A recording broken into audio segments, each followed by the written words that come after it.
Hey guys, మనం mega power star Ram Charan గారు Peddi pehlwan glimpse తో బాక్స్ ఆఫీస్ దగ్గర కుస్తీ పట్టి దంచి కొట్టడానికి సిద్ధమైపోయినారు.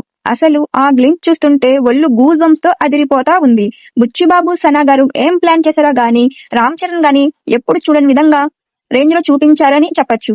ఈ వీడియోలో మనం సినిమా కథ ఏంది, రామ్ చరణ్ గారి కష్టం ఏంది అనే విషయాలు క్లియర్ గా మాట్లాడుకుందాం. ముందుగా మన రామ్ చరణ్ గారి లుక్ గురించి చెప్పాలబ్బా. ఆ కట్టు, ఆ గడ్డం, పక్క ఆ పాతకాలపు పౌరుషం కనిపిస్తా ఉంది.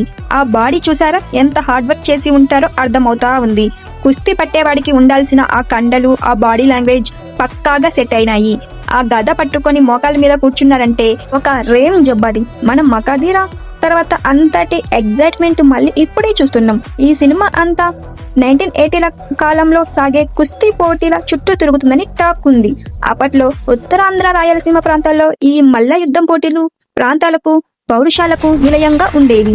బుచ్చిబాబు గారు ఆ కాలపు మట్టి వాసనని, ఆ ఎమోషన్ అని పక్కాగా పట్టుకొస్తారని అనిపిస్తుంది.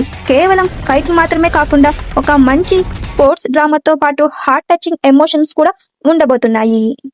డైరెక్టర్ బుచ్చిబాబు సనా గారు అంటే మామూలు విషయం కాదు.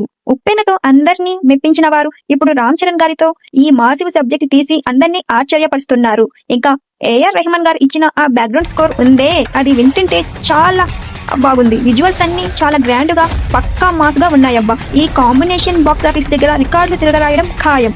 చివరిగా చెప్పేదంటే పెద్ది పెహల్వాన్ సినిమాతో రామ్ చరణ్ గారు గ్లోబల్ స్టార్ రేంజ్ ని మరో మెట్టు ఎక్కించబోతున్నారు. మీకు ఈ గ్లిమ్స్ లో ఏ సీన్ బాగా నచ్చిందో కింద కామెంట్ చేయండి. ఈ వీడియో గానీ మీకు నచ్చినట్లయితే గట్టిగా ఒక లైక్ కొట్టండి, షేర్ చేయండి. ఇలాంటి మరిన్ని వీడియోస్ కోసం, రివ్యూస్ కోసం మన ఛానల్ అయితే సబ్స్క్రైబ్ చేసుకోండి.